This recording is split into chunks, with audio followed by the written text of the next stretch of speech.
Happiness gathering എന്ന് പറയും. ഈ കുടുംബശ്രീയാണ് അല്ല, കല്യാണം എല്ലാ കാലത്തും ഒരു ഷോ ഓഫ് ആണല്ലോ. കാലിക്കവർ വരെ കിട്ടിയ ചരിത്രം. മേക്കപ്പിന്റെ കാര്യത്തിലും ഗേൾസിന്റെ വരുമ്പോ മേക്കപ്പിന്റെ കാര്യത്തിലും അത് നിന്റെ ഏരിയ. അയ്യോ ഈ പിള്ളേരൊക്കെ ഇങ്ങനെ പ്രേമിച്ചു തുടങ്ങിയ ശേഷം ഞങ്ങളുടെ കഞ്ഞൂടി മുട്ടിയ അത് വേണ്ട വേണ്ട കേട്ടോ. നായർ മാട്രിമോണി അഭിമാനം. കൊച്ചിന്റെ ഹാപ്പിനെസ് ഒന്നുമല്ല അവർ നോക്കുന്നത്, ഗവൺമെന്റ് ജോബ് വാങ്ങിട്ടോ. കാരണം ആര് കൂടുതലൊന്നും അതെ, കൂടുതലൊന്നും വരുമ്പോൾ അടുത്ത് കൂടുതൽ സ്നേഹം അങ്ങനെയുള്ളവരുണ്ട്. നീ കളിച്ചോണ്ട് നടക്കുമായിരിക്കും. മെറ്റേണിറ്റി നമ്മുടെ പൂജാരി ഇരുന്നിട്ട് കെട്ടും വേണം പറഞ്ഞിട്ട് കെട്ടിക്കോ എന്ന് പറഞ്ഞ ക്യാമറ പറഞ്ഞു ചെക്കന്റെ സൈഡിൽ നിന്നാണ്.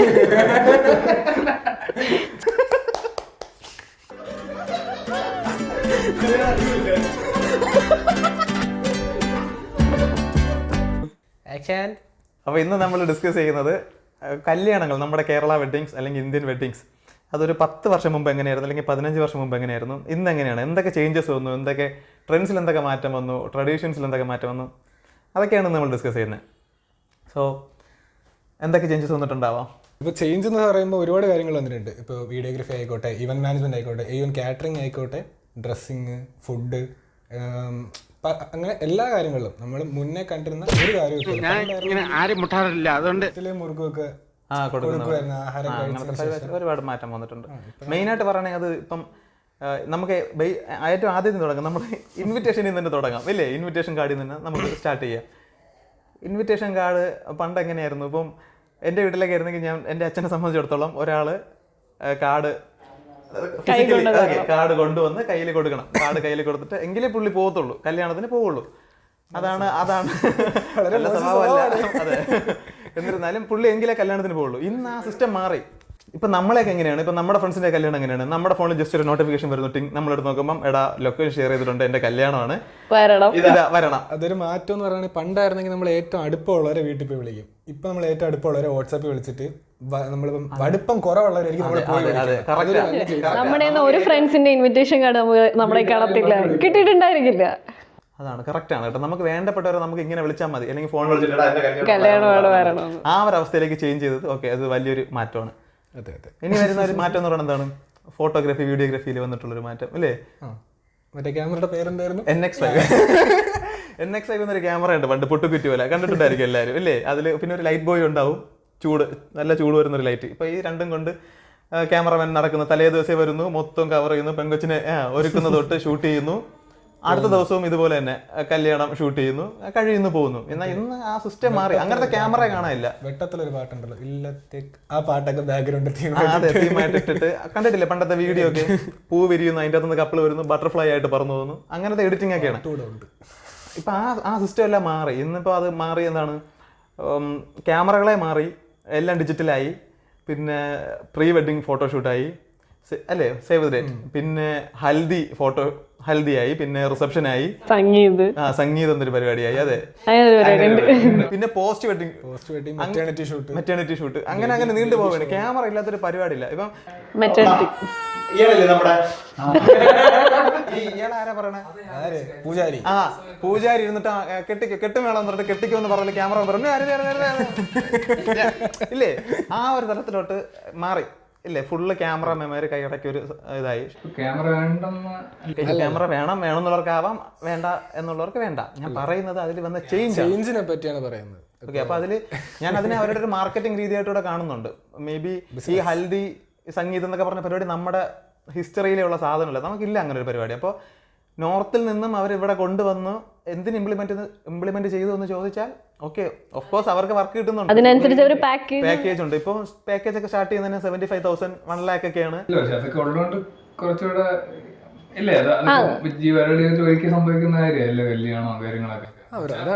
അത് ആഗ്രഹമുള്ളവരുണ്ടാവില്ല, എന്റെ കല്യാണത്തിൽ ഇതൊക്കെ വേണം. ഇപ്പം അങ്ങനെ പറഞ്ഞാൽ ഓക്കെ, അത് അങ്ങനെ അക്സെപ്റ്റ് ചെയ്യുന്ന കാര്യമാണ്. പക്ഷെ പറഞ്ഞു കഴിഞ്ഞാൽ ഈ രജിസ്റ്റർ മാരേജ് ചെയ്യുന്ന ആൾക്കാരും ജസ്റ്റ് 2 ഫോട്ടോ എടുക്കുന്നുണ്ട്, അവർക്ക് മെമ്മറിയാണത്. ഏത് രീതിയിൽ വേണം നടത്താം, അതൊക്കെ ഓരോരുത്തരുടെ ഇഷ്ടമാണ്. ചേഞ്ചസ് ആണ് നമ്മൾ പറയുന്നത്, അന്ന് വന്ന ചേഞ്ച് അങ്ങ് അല്ല. പണ്ട് നമ്മൾ കണ്ടിട്ട് കൊട്ടാക്കിന്റെ ഒരു ഫിലിം കൊണ്ടുവന്നിട്ട് ഇങ്ങനെ ഇട്ടുന്ന കുറച്ച് ഫോട്ടോ, വളരെ റയറായിട്ടുള്ള ഫോട്ടോ. ആൽബംസ് ഒക്കെ നോക്കിയാലും അറിയാവേ, ഇപ്പൊ നമ്മളിങ്ങനെ ഇങ്ങനെയൊക്കെ ഇരിക്കുന്നെങ്കിൽ ആ ഫോട്ടോ കാണത്തുള്ളൂ. ഇല്ലേ, കാരണം അവർക്ക് വേറെ ഒന്നും എടുത്തിട്ടുണ്ടാവില്ല, ഒറ്റ ക്ലിക്ക്. ഇപ്പൊ അങ്ങനെ ഇരിക്കുന്ന ഇപ്പൊ കണ്ണടഞ്ഞു പോയി, അത് തന്നെയായിരിക്കും നമ്മളൊക്കെ, അത് തന്നെയായിരിക്കും ആ ആൽബത്തിൽ ഉണ്ടാവുന്നത്. ഇന്ന് അങ്ങനെയല്ല, കാരണം അതേ ടൈമിൽ കിടക്കിടാ കുറേ ക്ലിക്ക് വരും. ആ ടൈമിൽ ഒരുപാട് ക്ലിക്ക് ചെയ്യുന്നുണ്ട്. സ്വാഭാവികമായിട്ട് അതിൽ ഏതെങ്കിലും ഒരെണ്ണം നല്ലതുണ്ടാവും, അത് എടുക്കുന്നുണ്ട്. ഇല്ലേ, കേപ്പബിലിറ്റി കൂടുമ്പോൾ നമുക്ക് ടെക്നോളജിയുടെ ഗ്രോത്ത് അതിനനുസരിച്ച് എല്ലാത്തിലും ചേഞ്ച് വന്നിട്ടുണ്ട്. നമ്മുടെ ബെസ്റ്റ് മൊമെന്റ്സിന്റെ ബെസ്റ്റ് ക്യാപ്ചർ തന്നെ വേണമെന്ന് ആഗ്രഹമുള്ളവരും. അതെ അതെ, ഓക്കെ, അത് ഒരു വലിയ ചേഞ്ചാണ് ക്യാമറയുടെ കാര്യത്തിൽ വന്നിട്ടുള്ള ചേഞ്ച്. ഫോട്ടോഗ്രാഫേഴ്സിന്റെ ഇടയിൽ തന്നെ ടാലന്റ് കൂടിയവർ, ലൈക്ക് അവരുടെ തന്നെ ഡേറ്റ് വേണം, അല്ലെങ്കിൽ എന്റെ വെഡിങ് ഇവർ ക്യാപ്ചർ ചെയ്താൽ മതി എന്ന് ആൾക്കാർ അങ്ങനെ ഒരു സംഭവം ഉണ്ട് കേട്ടോ. അതായത് ഇപ്പൊ ജോൾസിന് ഒരു ഡേറ്റ് കുറിച്ച് കൊടുത്താൽ പോലും ഇല്ല, അന്ന് ഇവർക്ക് ഈ ഫോട്ടോഗ്രാഫേഴ്സ് അന്ന് ഫ്രീ അല്ല.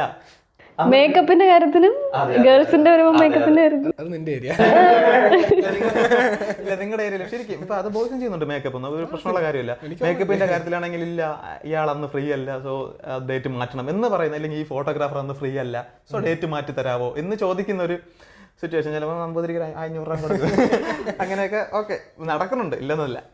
അങ്ങനത്തെ കുറേ ചേഞ്ചസ് വന്നിട്ടുണ്ട്. അത് ഒരു കണക്കിൽ പറഞ്ഞാൽ അത് സോഷ്യൽ മീഡിയയുടെ ഫ്രണ്ടിൽ കാണിക്കാൻ വേണ്ടി ആണെന്ന് വേണമെങ്കിൽ പറയാം. കല്യാണം എല്ലാ കാലത്തും ഒരു ഷോ ഓഫ് ആണല്ലോ. കേരളത്തിലെ കല്യാണം എല്ലാ കാലത്തും ഒരു ഷോ ഓഫ് ആണ്, അതിന് ആഡംബരം കാണിക്കലാണ്. അപ്പോൾ അങ്ങനെ നോക്കുമ്പോൾ എന്താണ്, ഇൻസ്റ്റഗ്രാമിലും ഫേസ്ബുക്കിലും നമ്മുടെ അങ്ങനെയുള്ള സ്ഥലങ്ങളിലൊക്കെ പോസ്റ്റ് ചെയ്യാൻ വേണ്ടി കൂടെയാണ്, അതിന്റെ ഒരു ഷോ ഓഫ് കൂടെ ആണ് സംഭവം. ഇനിയിപ്പോ ഫുഡ് കഴിക്കുമ്പോ ക്യാമറ എടുക്കാറില്ല, ഇപ്പൊ കുറവല്ലേ ഫുഡ് കഴിക്കുമ്പോ? പണ്ടിങ്ങനെ അതെ, നമ്മളിങ്ങനെ അത് എന്ത് വലിയ കാര്യത്തിലേക്ക് നമ്മൾ കഴിച്ചാലും ഇവിടെ ആർക്കും ഒന്നുമില്ല, എങ്കിലും ക്യാമറ പറഞ്ഞാൽ നമ്മളിങ്ങനെ കഴിച്ചോണ്ടിരിക്കുന്നവരായിരിക്കും ഇങ്ങനെ ചിപ്സ് എടുക്കുന്നു. ചില അമ്മമാരൊക്കെ ഉണ്ട്. ഇപ്പൊ എന്റെ ചേച്ചിയുടെ കല്യാണത്തിലൊക്കെ ആണെങ്കിൽ അതിന്റെ വീഡിയോ കാണുമ്പോഴത്തേക്ക് ചില അമ്മമാരുണ്ട് ക്യാമറ അങ്ങ് ദൂരെ നിന്ന് വരുമ്പോഴാകുമ്പോൾ കൊണ്ടുപോടെ കൊണ്ടുപോടെ. പക്ഷെ ഇപ്പൊ ഫുഡ് കഴിക്കുമ്പോ ക്യാമറ എടുക്കുന്നത് ഇപ്പൊ ഉള്ള വെഡിങ്സിൽ എടുക്കുന്നുണ്ട്. അതൊരു കാൻഡിഡ് സ്റ്റൈലാണ്, ദൂരെ നിന്നിട്ട് നമ്മൾ സംസാരിക്കുന്നത്. പിന്നെ മെയിൻ ആയിട്ട് ചേഞ്ച് ചെയ്യുന്നുണ്ട്. പണ്ട് എന്ന് പറഞ്ഞ സ്മൈൽ എന്ന് എപ്പോഴും പറയും, ഇന്ന് അതില്ല. അത് പിന്നീട് ആദ്യം ഈ ഫിലിമിൽ എടുക്കുന്ന സമയത്ത് നമ്മളിങ്ങനെ സ്മൈൽ എന്ന് പറയുമ്പോൾ നമ്മളിങ്ങനെ എല്ലാവരും ചിരിക്കും. ഇന്ന് പറയുന്നത് എന്താണ്, സംസാരിക്കും, നിങ്ങൾ സംസാരിക്കുന്ന പറയുന്നത്, എന്താ പറയാ, കാൻഡിഡ് കിട്ടാൻ വേണ്ടിയിട്ട് ആ ഒരു സ്റ്റൈലോട്ട് മാറി. എല്ലാത്തിനും ഒരു റിയലിസ്റ്റിക് സൈഡ് വേണം എന്ന് ആഗ്രഹിക്കും. അതെ, അങ്ങനെ ഒരു സ്റ്റൈലോട്ടൊക്കെ മാറിയിട്ടുണ്ട്. പിന്നെ പണ്ട് കല്യാണ പെണ്ണിനെ, ഇപ്പൊ കല്യാണ പെണ്ണ് കല്യാണം വേണ്ട എന്നൊക്കെ പറഞ്ഞ് കരഞ്ഞോണ്ടിരിക്കുന്നതായിരിക്കും. എന്നാലും ക്യാമറ പറയുമ്പോൾ സ്മൈൽ പറയുമ്പോൾ ചിരിക്കും, ഓഫ്കോഴ്സ് അവർ ചിരിക്കും. പക്ഷെ ആ സ്റ്റൈലിൽ നിന്ന് മാറി. ഇന്ന് കല്യാണ പെണ്ണ് അങ്ങനെ കരഞ്ഞോണ്ട് നിൽക്കാറില്ല. മറ്റേ പാട്ടില്ലേ, മമ്മൂട്ടിയുടെ പാട്ട്, അതൊക്കെ ഇട്ടാണ് പെണ്ണിനെ ഇൻട്രോ ആവുന്നത്. തോൽപ്പറക്കുന്നത് മമ്മട്ടി അങ്ങനെയാണ് പെണ്ണിന്റെ ഇൻട്രോ വരെ. അപ്പൊ ആ ഒരു സ്റ്റൈലിലോട്ടൊക്കെ പണ്ടൊരു കോൺസെപ്റ്റ് ഉണ്ടായിരുന്ന പെണ്ണ് നാണം കുടുങ്ങിയായിരിക്കണം. ഇപ്പൊ എങ്ങനെയല്ല, പറഞ്ഞു കേട്ടിട്ടുണ്ട്. പലരും കല്യാണ പന്തലായിരിക്കും ആദ്യമായിട്ട് ചെക്കനെ കാണുന്നത്. ഇപ്പൊ അതിനൊക്കെ മാറ്റം വന്നിട്ടുണ്ട്. പിന്നെ ഡ്രസ്സിങ്ങിന്റെ കാര്യത്തിൽ കേട്ടോ ഒരുപാട് ചേഞ്ചസ് വന്നിട്ടുണ്ട്. കുറച്ചുകൂടെ കസ്റ്റമൈസ് ചെയ്യും. ഇപ്പൊ ഇന്ന വെഡിങ് ആണ്, ഇപ്പൊ തീം വെഡിങ് ഉണ്ട്, ഇന്ന കളർ തന്നെ ആയിരിക്കണം എല്ലാവരും, അങ്ങനെ രീതി വരെ ചെയ്യുന്നവരുണ്ട്. പണ്ട് വെഡിങ് സാരി മാത്രമൊക്കെ അല്ലേ എടുക്കാറുള്ളൂ, പിന്നെ നമുക്ക് തോന്നുന്ന ഡ്രസ്സൊക്കെ നമ്മൾ എടുക്കില്ല. ഇപ്പൊ അത് മാറി. അതിപ്പോ നമ്മുടെ റേറ്റ് അനുസരിച്ച് നമുക്കിപ്പോ കസ്റ്റമൈസ് ചെയ്യാൻ പറ്റും. ഇപ്പൊ ഇതാണ് നമ്മുടെ ബഡ്ജറ്റ് എന്ന് പറഞ്ഞാൽ ആ ബഡ്ജറ്റിനുള്ളിൽ നിൽക്കുന്ന ബെസ്റ്റ് നമുക്ക് ചൂസ് ചെയ്യാനുള്ള. മാത്രമല്ലല്ലോ ഇന്ന് എടുക്കുന്നത്, ഒരുപാട് ചടങ്ങെന്ന് പറഞ്ഞ് എടുക്കാറില്ലേ, അങ്ങോട്ട് പോകുന്നതിനൊന്ന് ഇങ്ങോട്ട് പോകുന്നതിനൊന്ന് അങ്ങനെ. അത് പണ്ടത്തെ കാലത്ത് 3 സാരി എന്ന് പറയുന്നത് ഉണ്ടായിരുന്നു. മറ്റേ കല്യാണത്തിനൊന്ന്, കല്യാണം കഴിഞ്ഞിട്ടൊന്ന്, പിന്നെ മറുപടിക്ക് പോണതിന് മുന്നേ ഹിന്ദു വെഡിങ്ങിന് വരുവാണ്. മെയിനായിട്ട് ഈ നായർ എന്ന് പറയുന്ന കാറ്റഗറിയിൽ അത് മെയിനായിട്ടുണ്ട്. അല്ല, ഇന്ന് ചോയ്സസ് കൂടുതലാ. ബൊട്ടീക്സ് ഉണ്ട്, പേഴ്സണലൈസ് ചെയ്യാൻ നമുക്ക് ആൾക്കാരുണ്ട്.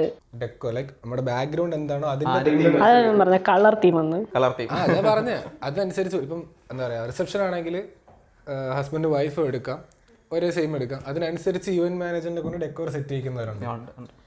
പണ്ടാണേലേ ഈ ഡ്രസ്സ് എടുക്കാൻ പെൺകുട്ടികളെ കൊണ്ടുപോകത്തില്ല. ഇപ്പം ചെക്കൻ്റെ സൈഡിൽ നിന്നാണ് ഡ്രസ്സ് എടുക്കാൻ, പെൺകുട്ടിക്ക് ഡ്രസ്സ് എടുത്ത് കൊടുക്കുമല്ലോ, അവർ കൊണ്ടുപോകാറില്ല. പക്ഷെ ഇപ്പം അങ്ങനെയല്ല, ഇപ്പം ഇവരുടെ ചോയ്സ് ആണ്, എന്തിഷ്ടമാണോ. പെൺകുട്ടികൾക്ക് കുറെ വോയിസ് വന്നിട്ടുണ്ട് ഈ കാര്യത്തിലൊക്കെ, ഡ്രസ്സിങ്ങിന്റെ കാര്യത്തിലൊക്കെ. പണ്ട് അങ്ങനെയൊന്നും ഇല്ല കേട്ടാ. കാലം മാറിയില്ലേ. ഡ്രസ്സ് എടുക്കുന്ന ഇപ്പൊ എന്താ പറയാ, റേറ്റിന്റെ കാര്യത്തിൽ ഒരുപാട് കോംപ്രമൈസ് ചെയ്യുന്നുണ്ട്. പണ്ട് വീട്ടുകാർ പറയാം, ഇത്രയാണ് എൻ്റെ ബഡ്ജറ്റ്, 10,000 ആണ് എൻ്റെ ബഡ്ജറ്റ്, ഇതിന് നീ സാരി എടുക്കണം എന്ന് പറയും. ഇന്ന് അങ്ങനെയല്ല, പെങ്കൊച്ച് 50 എടുത്ത് വെച്ചിട്ട് ഇത് വേണമെന്ന് പറഞ്ഞാൽ ഓക്കെ മോളെ എടുത്തു വന്ന്. എല്ലാവർക്കും പറ്റൂല. ഓക്കെ, നല്ലതേത് നോക്കിയെടുക്കാം. ഇപ്പം ക്യാഷ് നോക്കാണ്ട് കല്യാണം നടത്തുന്ന ഒരു കാലമായി അതെ അതെ പണ്ടായിരുന്നെങ്കിൽ ഒരു അത്രേ ഉള്ളൂ budget അത്രേ fix ഉള്ളൂ ചെയ്ത് അത്രേ ഉള്ളൂ അതാണ് പറഞ്ഞത്. ക്യാഷ് നോക്കാതെ കല്യാണം നടത്തുന്നുണ്ട്. ഡ്രസ്സിങ് മാത്രമല്ല, ഇപ്പൊ ഇവന്റ് മാനേജ്മെന്റ് ആയിക്കോട്ടെ, അതിൽ വീട്ടിലെ പന്തലിട്ടുന്നുണ്ടെന്നവർ ഇപ്പൊ 6-7 ലക്ഷം പണ്ടെന്ന് പറഞ്ഞാല് നേരത്തെ ഓലയൊക്കെ മേഞ്ഞ് പന്തലൊക്കെ ചെയ്തിട്ട് നമ്മുടെ വീട്ടുകാരൊക്കെ തന്നെ തലേ ദിവസമൊക്കെ എല്ലാ ബന്ധുക്കളും വരും. എല്ലാരും വന്ന് സവാള അരിഞ്ഞു, എല്ലാവരും തേങ്ങ ഒക്കെ തിരിഞ്ഞിട്ടില്ല. നീ കളിച്ചോണ്ട് നടക്കുമായിരിക്കും. നമ്മളൊക്കെ ചെയ്തിട്ടുണ്ട്. നീയോ? അല്ല, ഇപ്പം ചിലർക്ക് വീട്ടിൽ തന്നെ നടത്തുന്നവരുണ്ട്. പക്ഷെ ട്രിവാൻഡ്രം പൊതുവെ കുറവാണ്. അങ്ങനെ ആരും വീട്ടിലധികം കള്ളാരം വയ്ക്കുന്നത് കണ്ടിട്ടില്ല. അത് എളുപ്പത്തിനാണ്, വീട്ടിൽ നമ്മൾ ഇത്ര മെനക്കേടണ്ട. പണ്ട് അങ്ങനെയാണ് കേട്ടോ. എന്ന് വെച്ചാൽ തലേ ദിവസം ഞങ്ങൾ ബന്ധുക്കളൊക്കെ പോകുന്നു, പോയി പാത്രങ്ങൾ എടുക്കുന്നു, ഒരിടത്തുനിന്ന് ഗ്യാസ് എടുക്കുന്നു, വിറകെടുത്തോണ്ട് വരുന്നു, അങ്ങനെ കുറെ പരിപാടിയുണ്ട്. ഇപ്പൊ അതെല്ലാം മാറി, എല്ലാം കൂടെ ഒരു ഇപ്പൊ റിസപ്ഷൻ നമ്മുടെ വീട്ടിൽ വെക്കുകയാണെങ്കിൽ കൂടി ഈ വേസ്റ്റ് ഡിസ്പോസലും കാര്യമൊക്കെ ഭയങ്കര മെനക്കെട്ട പരിപാടിയാണ്. അപ്പോൾ കുറച്ചുകൂടെ പ്രിഫറൻസ് കൂടുതൽ ചെറിയ ഓഡിറ്റോറിയം ആണെങ്കിലും ഓഡിറ്റോറിയം മാത്രമല്ല, കാറ്ററിംഗിന് കൊടുത്തു കഴിഞ്ഞാൽ പൈസ മാത്രം കൊടുത്താൽ നമ്മൾ ചന്ത കൊടുണ്ട, സാധനം വാങ്ങണ്ട, അടുപ്പ് എടുക്കണ്ട, പാചകക്കാരനെ കണ്ടുപിടിക്കണ്ട, ഒന്നും വേണ്ട. പൈസ കൊടുക്കുക, ഭക്ഷണം സെറ്റ് ആയിരിക്കും. അത്രേ ഉള്ളൂ, എളുപ്പമായി. പക്ഷെ അത് ചെയ്യുന്നവരും ഉണ്ട്. നോർത്ത് ഇപ്പം കണ്ണൂർ, കോഴിക്കോട് അങ്ങോട്ടൊക്കെ വരുമ്പോൾ വീട്ടിൽ തന്നെ ഫുഡ് സെറ്റ് ചെയ്യുക, കുക്ക് ചെയ്യുക. ബന്ധുക്കളായിരിക്കും അവരൊക്കെ. വീട്ടിൽ തന്നെ പന്തൽ വീട്ടിൽ തന്നെ കെട്ടി കല്യാണം നടത്തുക. എല്ലായിടത്തും അല്ല, കണ്ണൂരും പിന്നെ നോർത്ത് ഏരിയയിലോട്ട് മാത്രം. നമ്മൾ സൗത്ത് കേരള വരുമ്പോഴത്തേക്കും മാറി, എല്ലാം മാറി. ഓഡിറ്റോറിയം ബാക്കി ലെവലിലോട്ടൊക്കെ തുടങ്ങി. ഇന്ന് അത് പണ്ടെന്ന് പറഞ്ഞാൽ ഇപ്പം കുറച്ച് റേറ്റ് കുറഞ്ഞ് കിട്ടുമെന്നൊക്കെ ഉള്ളൊരു കോൺസെപ്റ്റ് ഉണ്ടായിരുന്നു. ഇപ്പം അങ്ങനെയല്ല, റേറ്റ് തരാം, ജസ്റ്റ് ഫുഡ് തന്നാൽ മതി. ഇല്ലേ, ഇവന്റുകാരോട് പറയുന്നത് അതല്ലേ, ഏറ്റവും നല്ല ഫുഡ് ആയിരിക്കണം എന്നുള്ളതാണ്. ക്യാഷ് നോക്കുന്നില്ല, ക്വാളിറ്റിയിൽ കോംപ്രമൈസ് ഉണ്ടാവാൻ പാടില്ല. ഫുഡിലായിരുന്നാലും ഓപ്ഷൻസ് ഉണ്ട്. ഇന്ന് എന്തോ ഓപ്ഷൻസ് ആണ് ഫുഡിൽ. പണ്ടെന്ന് പറഞ്ഞാൽ ഇപ്പം ക്രിസ്ത്യൻ വെഡിങ്ങിന് അല്ലെങ്കിൽ മുസ്ലിം വെഡിങ്ങിനൊക്കെ ആണെങ്കിൽ തലേ ദിവസം എന്ന് പറഞ്ഞാൽ എന്താണ്, ഒന്ന് ചിക്കൻ ബിരിയാണി, അതിൻ്റെ അപ്പുറത്തേക്ക് വേറെ ഒന്നും നോക്കണ്ട, ഓക്കെ. അല്ലെങ്കിൽ പൊറോട്ട, ചിക്കൻ, അങ്ങനെ എന്തെങ്കിലും. അടുത്ത ദിവസം എന്താണ്, ഇപ്പം നോർമലി എല്ലാ മലയാള കല്യാണത്തിനും കേരള കല്യാണത്തിനും സദ്യ, അതിന്റെ അപ്പുറത്തേക്ക് ഒന്നും നോക്കണ്ട. ഇന്ന് അങ്ങനെയൊന്നും അല്ല. കുജിലേക്ക് കല്യാണത്തിന് പോകുമ്പോൾ ഐസ്ക്രീം കിട്ടുമെങ്കിൽ ലോട്ടറിയാണ്. ചായക്കട തന്നെ അവിടെ ഉണ്ടാവും, എത്ര ഐസ്ക്രീംസ് ഉണ്ടാവും അല്ലേ, പാസ്ത ഉണ്ടാവും, ഫ്രൂട്ട് സലാഡ് ഉണ്ടാവും, എല്ലാത്തിലും വെറൈറ്റി വൈഡ് വെറൈറ്റി ഉണ്ട്. അതെന്ന് പറയുമ്പോൾ എന്താ, നമുക്കൊരു കാറ്ററിംഗ് എവല്യൂഷൻ എന്ന് വേണമെങ്കിൽ പറയാം. അവർക്ക് ഈ ഒരു ഫീൽഡ് എന്ന് പറയുമ്പോൾ വെറൈറ്റി ആയിട്ട് ചേഞ്ച് കൊണ്ടുവന്നവർക്ക് നിൽക്കാൻ ലൈവായിട്ട് കുക്ക് ചെയ്ത് ഫുഡ് കൊടുക്കുന്ന സ്റ്റോൾസ് വരെ എന്തൊക്കെ അപ്ഡേറ്റ് കൊണ്ടുവരും അവർ ഈ ഫീൽഡിൽ നിൽക്കും എന്നുള്ളത് അവർക്ക് മനസ്സിലായിട്ടുണ്ട്. ബിസിനസ് ഫീൽഡ് അല്ല, ബിസിനസ് ഫീൽഡ് എല്ലാം അങ്ങനെയാണ്. അപ്പം അതുകൊണ്ട് തന്നെ അവർ അപ്ഡേറ്റ് കൊണ്ടുവന്നുകൊണ്ടിരിക്കും. അപ്പം ഇപ്പോൾ ഒരാൾ അങ്ങനെ കൊണ്ടുവന്നു, ഒരു ഇവന്റ് മാനേജ്മെന്റ് കമ്പനി ഒരു പുതിയ അപ്ഡേറ്റ് കൊണ്ടുവന്ന സ്വാഭാവികമായിട്ട് എല്ലാവരും അത് ചെയ്യും. പേറ്റന്റ് കൊടുക്കുക. അപ്പം അങ്ങനെ കുറേ ചേഞ്ചസ് കാറ്ററിങ്ങിൻ്റെ കാര്യത്തിലൊക്കെ വന്നിട്ടുണ്ട്, ഒരുപാട് കാര്യങ്ങൾ വന്നിട്ടുണ്ട്. പക്ഷേ അതിൽ ഒരു പോരായ്മയായിട്ട് ഞാൻ കാണുന്നുണ്ട്, തിരക്ക് ഒരു ഫാക്ടറാണ്. എന്നിരുന്നാലും ആ ഗ്യാതറിങ് ഇല്ലാതാവുന്നുണ്ട്. മനസ്സിലായി, നമ്മൾ തലേ ദിവസം കൂടി നുണയൊക്കെ പറഞ്ഞ് ഇങ്ങനെ ഇരുന്ന് ചെയ്യുന്ന ആ ഗ്യാതറിങ് ഇല്ല, ആ ഒരു ഹാപ്പിനെസ് ഗ്യാതറിങ് എന്ന് പറയും. ഈ കുടുംബശ്രീയാണ് അല്ല, ഹാപ്പിനെസ് ഗ്യാതറിങ് നമുക്ക് നഷ്ടപ്പെടുന്നുണ്ടോ എന്നൊരു ചെറിയ സംശയം കൂടെ അവിടെ ഉണ്ട്. തിരുവനന്തപുരത്ത് നമ്മൾ അങ്ങനെ കണ്ടിട്ടില്ല. പക്ഷെ നമ്മൾ കണ്ണൂർ സൈഡിലോട്ടൊക്കെ പോകുമ്പോൾ ഞാൻ കണ്ടിട്ടുണ്ട് കേട്ടോ. അതായത് കണ്ണൂരൊക്കെ പോയപ്പോൾ ഇപ്പം കല്യാണം കൂടാൻ പോകുമ്പോൾ ഞാൻ 500 രൂപയാണ് കൊണ്ടുപോകണമെങ്കിൽ അവിടെ ഒരാൾ എഴുതായിരിക്കും. അവിടെ ഒരാൾ എഴുതായിരുന്നിട്ട് അയാൾ 500 കിട്ടിയെന്ന് നമുക്ക് പേര് എഴുതി വെക്കും. അതെ, നമുക്ക് ട്രിവാൻഡ്രത്തുള്ളവർക്ക് ആലോചിക്കുമ്പോൾ പറ്റുന്ന കാര്യമല്ല. ട്രിവാൻഡ്രത്ത് മാത്രമാണ് അങ്ങനെ എഴുതി വെക്കാതെ. നമ്മുടെ പൊന്മാൻ സിനിമയിൽ കൊല്ലത്ത് ആണ് കാണിക്കുന്നുണ്ട്. നമ്മൾക്കത് ചിന്തിക്കാൻ പറ്റില്ല, കാരണം നമുക്ക് അങ്ങനെ സമ്പ്രദായം ഇല്ല. നമുക്ക് തോന്നുന്നതാണ് കൊടുക്കുന്നത്. മേ ബി 100, 50, 10 എത്രയാണെന്ന് വെച്ചാൽ നമ്മുടെ ഇഷ്ടത്തിന് നമ്മൾ കൊടുത്തിട്ട് വരാം. കാലി കവർ വരെ കൊടുക്കുന്നല്ലോ, അത് തുറന്നു നോക്കുന്നില്ല. പക്ഷെ നീ ശരിയാവില്ല, നീ കാലി കവർ കൊടുക്കും. ഇല്ല, അത് പറ്റിക്കാൻ വേണ്ടി കൊടുക്കുന്ന അങ്ങനെ ഒരാൾ അവിടെ എഴുതാൻ ഇരിപ്പുണ്ട്. പിന്നെ കൊടുത്തു, അപ്പം ഇത്ര തിരിച്ചു കിട്ടണം. അതെ, തിരിച്ചത് തന്നെ കൊടുക്കണോ അല്ലേ? എങ്ങനെയല്ല, സെയിമോ കൂടുതലോ എക്സ്പെക്ട് ചെയ്യും. കണ്ണൂർ നിന്നിട്ടുള്ള ആളാ, അപ്പൊ അവർക്ക് കറക്റ്റ് അറിയാം. അവളുടെ ഫ്രണ്ട് കണ്ണൂരാണുള്ളത്. ട്രിവാൻഡ്രത്തിന് പുറത്ത് പൊതുവെ എഴുതി വെക്കും, ഇന്ന ആള് കൊടുത്തു. എഴുതി വെച്ചിട്ടേ അവർക്ക് ആ സങ്കടം, ഇന്ന ഞാൻ തന്നിട്ടുണ്ട് എന്ന് അവർ അറിയിക്കണമല്ലോ. ആ സിസ്റ്റത്തിൽ ചേഞ്ച് വരുന്നുണ്ടോ? അതാണ് നമ്മുടെ ടോപ്പിക്ക്. ചേഞ്ച് വരുന്നുണ്ടോ?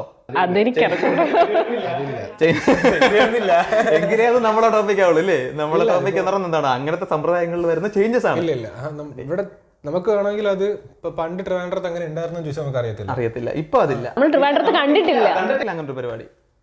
ഇവിടെ എന്ന് പറയുമ്പോൾ എന്താണ്, ദി ഗ്രേറ്റ് ട്രിവാൻഡ്രം.